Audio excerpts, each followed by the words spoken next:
খুনতলিত আন্তৰ্জাতিক ড্ৰাগছ আৰু অবৈধ সৰবৰাহৰ বিৰুদ্ধে সজাগতা সভা। কামৰূপৰ আৰক্ষী অধীক্ষকৰ নিৰ্দেশত বকু থানাৰ অন্তৰ্গত খুনতলি আৰক্ষী চকীত সজাগতা সভা।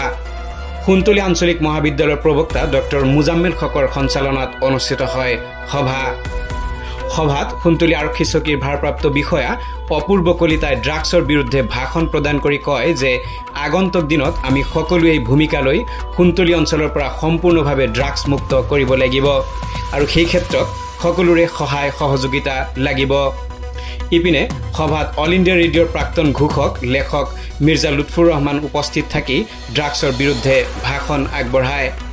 সভাত অতিথি হিচাপে চমৰী আৰক্ষী চকীৰ ভাৰপ্ৰাপ্ত বিষয়া ঋষভ বৰা, বিজেপিৰ ৰাজ্যিক সদস্য মুন্নাফ চৌধুৰী উপস্থিত থাকে।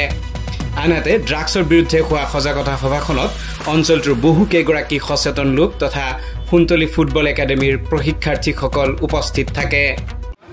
চাওক, প্ৰথমেতো আমি ধন্যবাদ জনাইছোঁ যে আজি আন্তৰ্জাতিক ড্ৰাগছ প্ৰতিৰোধ দিৱসৰ দিনা আমাৰ খুনতলি আৰক্ষী চকীৰ এখন সজাগতা সভা অনুষ্ঠিত কৰিছে আৰু আমাক মাতিছে।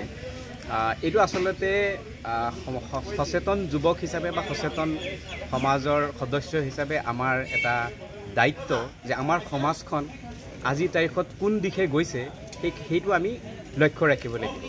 আৰু আজিৰ এই আন্তৰ্জাতিক ড্ৰাগছ প্ৰতিৰোধ দিৱসৰ দিনা আমি ক'ব বিচাৰোঁ যে আমাৰ এই সংখ্যালঘু এলেকাত, বিশেষকৈ আমাৰ এই খুনতলি অঞ্চলত ড্ৰাগছৰ খুব পয়োভৰ বাঢ়িছে। আমাৰ যুৱ প্ৰজন্ম এই ক্ষেত্ৰত বহুত আগবাঢ়ি গৈছে।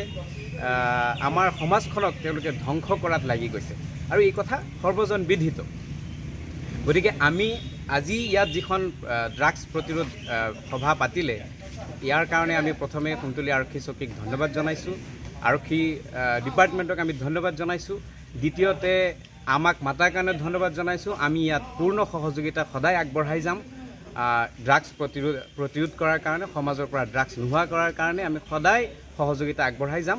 আৰু এই চগতে আমাৰ সমাজৰ সকলো মানুহক মই আন্তৰিকভাৱে আহ্বান জনাইছোঁ যে আমাৰ সমাজখনক ড্ৰাগছ মুক্ত কৰাৰ কাৰণে আপোনালোক আগবাঢ়ি আহক, আপোনালোক সজাগ হওক, নিজৰ ল'ৰা ছোৱালীৰ প্ৰতি গুৰুত্ব দিয়ক যে আমাৰ সমাজখনক যাতে আমি শিক্ষাৰ ক্ষেত্ৰত, স্বাস্থ্যৰ ক্ষেত্ৰত, বৌদ্ধিক ক্ষেত্ৰত আমি আগবঢ়াই ল'ব পাৰোঁ, তাৰ কাৰণে আমি আগবাঢ়ি আহিব লাগিব। নিউজ ডেস্ক, আমাৰ খবৰ।